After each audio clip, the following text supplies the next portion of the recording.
Okay, so today we are back on a new Mr. Ballen reaction, and the tagline for his video is "Even skeptics can't explain this shocking ending." Well, we're never shocked. Well, no, we're always shocked actually by Mr. Ballen's endings because they're always just damn unpredictable. Anyway, let's check this out.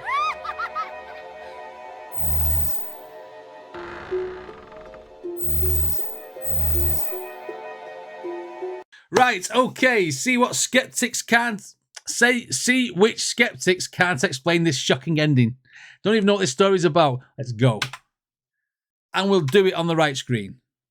Today, we're going to learn about a little boy in India who for a time seemed like he was the worst behaved kid on the planet. Right. But the truth was, that little boy had a huge secret. And when his secret got out, it changed everything anyone thought they knew about this boy. Okay. And it prompted all these big-time college professors from major universities all around the world to personally fly to India to investigate this kid's claims. I'm intrigued. The implications of what he was saying were massive. But before we get into that story, oh, here's the like button. Fan of the strange, dark, and mysterious delivered in story format, then you've come to the right place because that's all we do, and we upload once a week. So, if that's of interest to you, please replace the like button's roll-on deodorant ball with a single clove of garlic. Also, please subscribe to our channel and turn on all notifications so you don't miss any of our weekly uploads. Okay, let's get into today's story. The like button is going to have some stinky pits. But at least they'll keep the vampires away. Right, okay. He's trying to help him out. Come back. No, I'm not saying come back. It's the name of the story. Let's go. Late one afternoon in December of 1986, a woman named Shanti Singh was sitting on her bed cradling her toddler son, whose name was T2, as he threw a huge temper tantrum. T2, who was 3 years old, had already been throwing this tantrum for about 30 minutes at this point, and it didn't seem like anything Shanti did was getting him to calm down. In fact, honestly, it just seemed like T2 was getting worse and worse by the second. And Shanti knew her son's constant wailing must be annoying her neighbors in the little rural village in northern India where they lived. But again, Shanti just felt like really there was nothing she could do. After all, this was not a typical toddler tantrum. T2 was not throwing this tantrum because he lost a toy or was fighting with his siblings or something. Okay. No, the reality was Shanti and her husband had no idea why T2 was throwing this tantrum because T2 threw these tantrums all the time for seemingly no reason, and nothing they did would get him to stop. He would just start throwing these crazy fits, and he would only stop when he was ready. Okay. Now, Shanti and her husband had taken T2 to the local doctor, and he'd been examined, and the doctor said, look, I think your son's just fine. I can't find anything wrong with him. So whatever's causing him to be so upset, it's got to be psychological. Shanti grabbed... I mean, I get that. Back in the 80s, when I was a kid, I had epilepsy, but it only used to come on to him. Like the seizures only used to happen when I was asleep. It was like a nocturnal type thing. And went to the doctors, and they went, oh, he's having night terrors. So they misdiagnosed everything. But do you know what? They do that this day and age anyway. So I get it. The 80s was a different time. So whatever's causing him to be so upset, it's got to be psychological. Shanti grabbed her son and tried to give him a hug and kiss to get him to calm down. But as she did that, T2 turned around and tried to hit her in the face and kicked her and punched her. And so Shanti had to kind of fall back on the bed. And T2 at this point, who's still throwing this huge tantrum, he leapt off the bed and ran out of the room. Now, Shanti had already sent the rest of her family, her kids, her husband, outside to wait out this current T2 tantrum. And so for a second, Shanti... That is a mouthful, isn't it? T2 tantrum. outside to wait out this current T2 tantrum. And so for a second, Shanti thought about just laying on the bed and letting her crazy toddler just kind of run around the house until he was done throwing this tantrum. Right.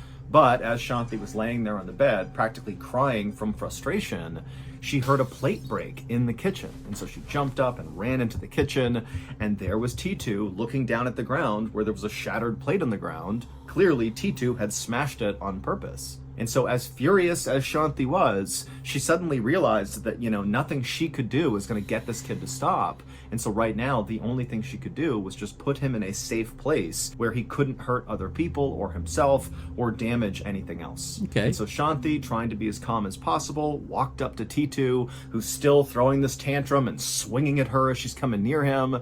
And she grabbed him, she turned him around so he couldn't kick her or punch her. She put him into his room and then shut the door. And then she sat down in the hallway with her back up against the door to keep it shut. And then as T2 inside the room began banging on the door and so trying we're to open keeping it out in the Shanti's sitting there anchoring the door, and she's contained, just praying that her son's gonna calm down soon. And then at some point, Shanti heard her son start to say something that typically signaled the end of a tantrum. T2 in the bedroom began saying the word Shurshverma, which actually was a nonsense word that Shanti and her husband and the other kids had no idea what it meant. But, T2, at the end of his tantrums, he would always just start saying over and over again, Shurshverma, Shurshverma, Shurshverma. Right. And so Shanti, she's in the hall and she's hearing T2 start to do that. And so on the one hand, she's thinking, okay, this tantrum's about to end. But on the other, she's like, I have no idea what that word means. It's obviously connected in some way to what's going on with my son, but I have no idea what it means. It sounds like nonsense. And so Shanti began yelling through the door at T2 to explain what Shurshverma meant, but T2 had no explanation. He just kept saying the word over and over again, Shurshverma, Shurshverma, Shurshverma. Shanti and her husband had 5 other kids. T2 was... I mean, this kid looks angry. It's like, you might have ADHD or something like that. Shurshverma, Shurshverma. Shanti and her husband had 5 other kids. T2 was the youngest, and T2 was not like any of his other siblings. The other siblings did not throw temper tantrums like this, not at all. And in fact, T2 had been a difficult child even before he was born. Towards the end of Shanti's pregnancy... Just think of that sentence for a second. T2 was a problem child even before he was born. But then he started talking about the end of the pregnancy. T2 had been a difficult child even before he was born.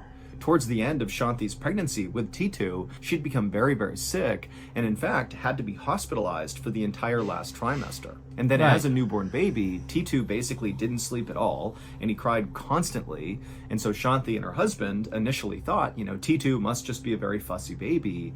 But in time, as he grew into more of a toddler, it was clear to Shanti and her husband that T2 was actually a different kind of kid. He seemed like a very unhappy and kind of angry kid who was permanently on the verge of crying or throwing a fit. But it wasn't until T2 began talking at around 2 years old that Shanti and her husband really started to become worried. Because the things T2 was saying as a 2-year-old were just not in keeping with what you would expect a 2-year-old to say. And I'm not talking about the nonsense word that T2 would use during his temper tantrums, Shurshverma. Basically, T2 would say things that seemed to indicate that he genuinely hated everyone in his family. Now, for context, Shanti and her family were not... Right. Adoption. He hates us all. We're not putting up with this. You hate us and you do these tantrums, so we're not putting up with your rubbish anymore. Adoption.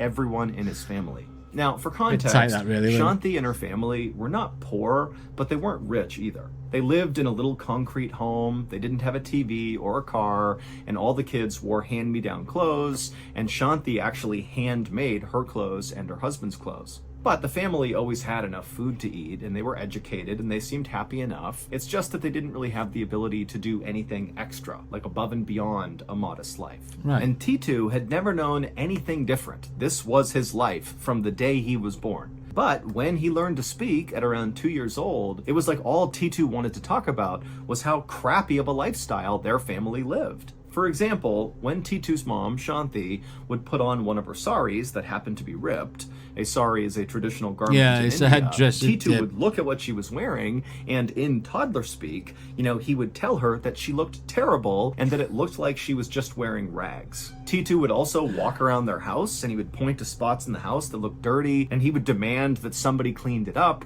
because he didn't want to live in a dirty house. And then whenever the family needed to go somewhere, and they would walk there or take the bus there, T2 would complain the entire time that he wanted to be in a car, and why aren't we driving in a car? Like, why are we walking? Despite the fact that T2 basically had never used a car before. But perhaps...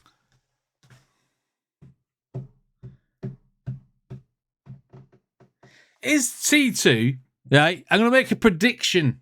Here. T2 is somebody who's passed away, reincarnate. Someone who's a clean freak. be walking, despite the fact that T2 basically had never used a car before. But perhaps the strangest aspect of T2's behavior was around the time he began talking and insulting his family, he also began talking about this very historic city called Agra, which was located about 8 miles away from where they lived. Agra was famous for being home to the Taj Mahal and Aladdin, Agrabah. I watched Disney. Which is considered to be one of the most beautiful buildings ever made. Agra also has a very busy downtown and lots of tourism, but T2 had never been to Agra, and there was no reason he would be drawn to Agra, like his family had no connection to that city. But starting around the time T2 began talking at 2 years old, he began asking to go to Agra several times a week, and when his parents would say, no, we're not going to go to Agra, T2 would throw a huge tantrum. And so not long after T2 had begun speaking and saying all these terrible things, Shanti and her husband decided that really all they could do was just wait and hope their son grew out of this terrible behavior. But T2 did not grow out of this. Shortly after his parents decided to just kind of wait it out, T2 would randomly attack another small child with a sugarcane, and he beat the kid so badly the kid was bleeding at the end of the attack. And then also another time, shortly after the sugarcane beating, T2 was at the store with his mother, and his mom was looking at this bracelet, which she couldn't afford. She was just looking at it through the glass, and T2 sensed his mom wanted the bracelet, and in an odd show of affection for his mother, he turned to the shopkeeper, this little tiny kid who's not even 3 years old yet, and he tells the shopkeeper that if he doesn't give this bracelet to his mother for free, that T2 will shoot and kill the shopkeeper. And so after this... What? Hang on a minute. 5 minutes ago, T2 hated his whole family. And now, he's gone like all the Godfather on the shopkeeper to show affection to his mum, to give her a bracelet that she can't afford. Otherwise, he will bust a cap in their ass. This T2 is a gangster reincarnated. That's too obvious. Shanti and her husband just stopped taking T2 out in public at all. It was just too embarrassing. But what really just unsettled Shanti the most about her son's behavior was that nonsense word that T2 kept saying at the end of all of his tantrums. Shirsh Verma, Shirsh Verma. And so fast forward to that day after he's broken the plate and now Shanti's put him in his room, T2 began saying that nonsense word, except he was getting a little bit older and his speech was getting a little bit more clear. And so as Shanti was laying up against the door, she realized that her son was not saying a single word, Shirsh Verma, he was saying 2 words. They were Suresh Varma. But Shanti had no idea what that meant. She thought it sounded like a name, but it was a name she had never heard before. But one day, a few months after the dish-breaking incident, in April of 1987, all of T2's very strange, erratic, terrible behaviors would erupt all at once. That April day started out like any other. Shanti made breakfast for her family, and then her husband headed out to do some errands, and her 6 children kind of dispersed around the inside and outside of the house to play, study, whatever. Okay. But T2 was really grouchy, and so he stayed inside in the kitchen with Shanti. A little while later, Shanti's oldest son came into the kitchen and he asked his mother, hey, when will Dad get back from his trip to Agra? Shanti's husband had gone to Agra to run one of his chores, and Agra was the city that T2 was totally obsessed with.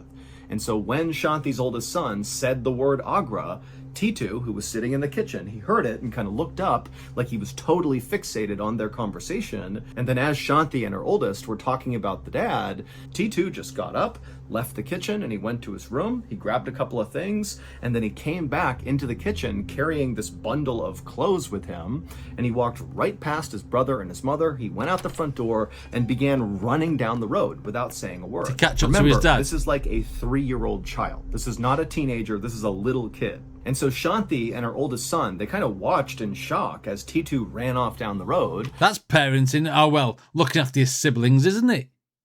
Instead of just looking at him running out the door, why don't you go and get him and stop him getting out the door in the first place? This is bad parenting. So Shanti and her oldest son, they kind of watched in shock as T2 ran off down the road, and for a minute, neither of them did anything, and then it was like they broke out of their trance, and the oldest son just turned and began running out of the house to catch up with T2. Now, it didn't take long for the oldest to catch up with his young brother, but it was surprisingly hard to stop T2 from trying to run away. He fought back as hard as he could to keep his brother from pulling him back to the house. And then when the older brother got T2 back inside, Shanti looked at her older son and she saw he had a black eye from where T2 had just hit him. And when Shanti turned to T2 to try to get him to apologize to his brother for hitting him, she saw T2 was completely inconsolable. He was throwing a huge temper tantrum. He was on the ground kicking and flailing and screaming at the top of his lungs. And so Shanti and her oldest son knew there was no hope in getting him to calm down. He was duct tape. Duct tape his hands together and stuff. Stop him flailing. You can have them off when you calm down. Right, okay. Deep into one of his tantrums. And so Shanti and the oldest just basically restrained T2 so he couldn't hurt himself or one of them or damage anything. And for a while, as they held him to the ground, T2 just continued to scream and flail and throw this fit. But eventually he did kind of calm down and he began saying Suresh Verma over and over again. But then he began talking about something that he really hadn't brought up before that stood out to Shanti and her oldest son. T2, in addition to saying periodically Suresh Verma, also began talking about some radio store in Agra. And T2 kept saying, why didn't Dad bring me to the radio store? Why didn't he bring me? And so as Shanti is listening to her son, she suddenly thinks, you know what? This is my chance. He's being so specific about this radio store. Maybe this is my opportunity to lean in and learn what the heck is going on with my kid. Right. And so once T2 fully stopped his temper tantrum and Shanti and her oldest could finally let go of him, once T2 had left the room, Shanti turned to her oldest son and she told him to go to Agra right now. Just go there and look for a radio store or something. Look for anything that could be a clue to what's going on with T2. He obviously has some fixation with the city. Just go, look around, see if you can find something. So the oldest son left the house and he went to one of his friends' houses who had a car, and together they drove into Agra. Now, Shanti had no idea if her oldest son's trip to Agra would produce anything useful, but she figured, she's got nothing to lose. A few hours later, when Shanti's oldest son returned from Agra, he came into their home with a very serious look on his face. And right away, Shanti could tell, clearly, he's discovered something. And so Shanti asked her oldest son, tell me, what did you learn? What happened in Agra? And the oldest son, he looked down for a second, and then he looked back at his mom and he just said, tomorrow, we're going to have visitors. Because I've just pinched this radio from the Radio Shack. What? All right, okay. What do you reckon, guys? Continuing with the show. The next day, a car pulled up in front of Shanti's home and 6 people climbed out. There was a woman wearing a beautiful red sari who appeared to be in her 30s, and then there were 3 other men who also appeared to be in their 30s, and they were all wearing suits and jackets. And there was also an older couple, a man and a woman, and the man was wearing this beautiful sweater, and the woman had on all this silk. It was clear, just from the way they looked, that these 6 people were not from this area. They were from somewhere else, and they had a ton of money. Now, Shanti was inside the house, and she was watching this group arrive, but she did not go outside to greet them. She, her husband, and all of her kids, minus T2, had decided the night before, when they knew these visitors were going to arrive, that they wouldn't go out and talk to them. Instead, they would just allow T2 to basically make first contact with these people and see what happens. So, when Shanti saw this group of 6 very well-off T2 is Boss Baby from the film. He's making they're going to make him first contact. He's going to know these people from the Radio Shack. And he's going to be boss. People and see what happens. So when Shanti saw this group of 6 very well-off people were standing right outside of their gate, kind of waiting to be let in, she called for T2 and said, hey, go outside and open the gate for our guests. And so T2, who was not throwing a fit at this point, he came running through the house and he went to the door. He's not looked outside yet. He opens up the door and he runs outside and he sees these 6 people on the other side of the gate. And suddenly Shanti heard T2 make a sound that he never made. It was like the sound of pure joy. He was so elated to see these 6 people. Shanti couldn't believe it. For a second, Shanti closed her eyes and almost started crying because she knew, even before T2 had made that joyous sound when he saw these people, they were about to solve the mystery of what was going on with her son. Just then, Shanti heard T2 from outside yelling for Shanti and the rest of his family to come outside and meet his other family. Shanti went to the door and gestured for the guests to come inside, and then she led them through the house to the back deck. And then after they were all seated, Shanti looked over at her son, T2, and she saw he had this huge grin on his face. He was so happy, and he was staring intently at the woman who got out of the car, who was in her 30s and wearing the beautiful red sari, and she was sitting right across the table from T2. That's a real photo of T2 it. is just locked on her. Now, at this point, nobody is speaking. Everybody is just sitting there. No introductions have been made, so nobody even knows each other's names. And in this kind of tense and awkward silence, T2, who again is just staring at this woman in red, he eventually breaks the silence, the 3-year-old child, and he asks the woman in red to come sit next to him. And so the woman in the red sari, she does what he asks and moves over and sits next to the toddler. And then T2 looked up at her and he smiled and he said, do you know who I am? And the woman, she's looking down at him and she said, no, I don't. And T2 would look back up at her and he would say, I know who you are. You're Uma. And at this, the woman in red, whose name really was Uma, she gasped. She had no idea how this kid knew who she was. But before she could even say anything, he's reincarnated. But from who? There's going to be another twist in this story yet. Gasped. She had no idea how this kid knew who she was. But before she could even say anything, T2 continued. And he said to her, hey, do you remember when we went to the fair with Ranu and Sanu and I bought you those sweets? And at this, the woman in the red sari, Uma, she had this new look come over her face. Instead of looking like she was just kind of shocked and appalled that this random kid knew who she was, now it was like a look of shocked recognition as she's looking down at T2, like she suddenly understood what was actually going on. And at the same time, T2's mother, Shanti, was watching this happen, and she was kind of piecing together what was really going on here, and suddenly she realized she needed to check something. And she got up and she ran out of the room and she came back with scissors. And without saying anything, Shanti went straight to T2, she pushed his head to the side, exposing his right ear, and she used those scissors and began cutting all the hair off his head that was kind of drooped over his right ear. And then they found the 666 from the Omen films. Oh, let's go. And began cutting all the hair off his head that was kind of drooped over his right ear, kind of exposing the right side of his skull. And as the hair on T2's head fell to the ground, exposing more and more of the right side of his head, all the adults watching just gasped. And the whole time, T2 was just smiling. To understand what just happened out on that back porch between these random people and Shanti and her family, you need some context. So here's what happened when Shanti's oldest son was sent to Agra to go investigate and look for clues that could explain what was going on with T2. The brother and his friend had driven all around Agra, looking for radio stores and looking for things that might in some way kind of connect to T2, and they didn't see anything.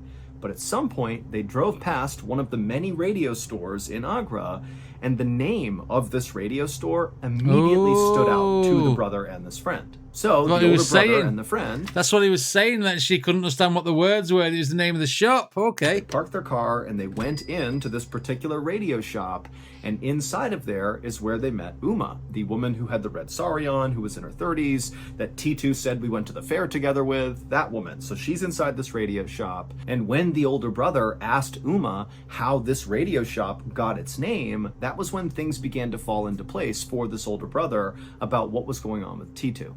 Uma would tell the older brother that this radio shop actually belonged to her husband, except 3.5 years ago, he was murdered. He was shot and killed, and so she had been running the shop ever since. And Uma said she had considered changing the name of the shop, since taking it over, but she just couldn't bring herself to change it because the shop's name was actually based on her husband's name. The name of the shop was Suresh Radio Shop. Her husband's name was Suresh Verma. The two words that T2 would say all the time at the end of his tantrums. Suresh Verma, Suresh Verma. That was Uma's husband. And it would turn out the details of Suresh's death matched up in a very bizarre way Of him being born. birth. And all of T2's totally erratic, strange, terrible behavior throughout really his entire life to this point now suddenly made sense if you knew about Suresh's life. Many people, including professors from major universities in India and America, have come to believe that what happened with T2 was when Suresh was murdered, his spirit somehow came out of his body and entered T2's body. Basically, Suresh was reincarnated in T2. By astral projection. Right. Do you know what? That's the first Mr. Ballen story that I've called. I just got the person wrong. T2's body. Basically, Suresh was reincarnated in T2. This reincarnation theory would explain why T2 was always saying Suresh Verma, because in theory that was his real name. That's the guy who died, who then his spirit transitioned to T2, so he's saying his name over and over again. And then also T2's obsession with Agra would make sense, because that's where Suresh's radio shop was and where he lived. Also, the reincarnation theory would explain why T2 was so critical of Shanti and the rest of his family's lifestyle. Because it's not his family. Accusing them of being poor and kind of living below his station. Well, Suresh's family was very, very wealthy, and so that was the lifestyle Suresh had lived. And so if his spirit was now in T2's body, he might be at odds with their lifestyle. I'm still skeptical. And lastly, the reincarnation theory would explain the two very unique and very pronounced birthmarks that T2 had right next to his right ear. He had one right above his right ear and right below it. Now, these were birthmarks that Shanti was well aware of, but after she learned about how Suresh Verma was killed, he was shot in the side of his head, and the bullet went in above his right ear and then came out on the bottom part of his right ear, right here. When she heard that, she ran and got the scissors. She cut the hair away around T2's ear, revealing the two birthmarks. And then the other families saw those birthmarks. That's and a crazy like, oh coincidence. my goodness, that is literally where the entry and exit wounds were on Suresh. And then also, it's worth pointing out that on the day Suresh was shot and killed, well, basically that day was when T2's mother, Shanti, began feeling really sick during her pregnancy with T2, and she had to be hospitalized. After this discovery about T2 and Suresh Verma, Shanti and her husband and the rest of her family expected T2 to want to live with Uma and his other family. And at first, that is what T2 wanted to do, but pretty quickly he actually decided that, you know what, I want to stay put with the family I was born into, and we can just visit with the other family. And so that's what they did. Uma and the other wealthy family, they made visits all the time to see T2 and vice versa. The families got along great. And as for T2, he was really happy. His bad behavior basically went away. All stopped. And he became a normal, high-functioning kid. And T2 has grown up and become a very happy and successful adult. He's got a family of his own, and he's currently a professor at a college in India.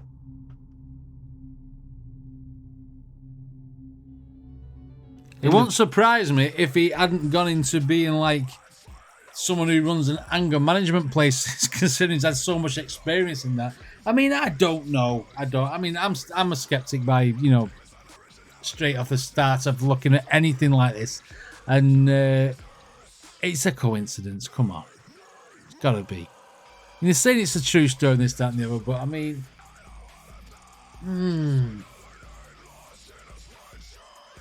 I don't know. I don't know. I'm a natural skeptic, so you know I believe when I see it, sort of thing. But then again, you know, the birthmarks and stuff, and is it just not just a coincidence? I mean, the fact that he's saying the guy's name could be confusing, but I'd have to hear it out of his mouth, to be honest. And you know, that's never going to happen because it happened in 1986. So I don't know. Good story though, as it always is with Mr. Ballen. Anyway, what do you guys think of this reaction? Let me know in the comments. If you want to check out any more Mr. Ballen reactions, there's a playlist right up there. Don't forget to subscribe, and I shall see you on the next video.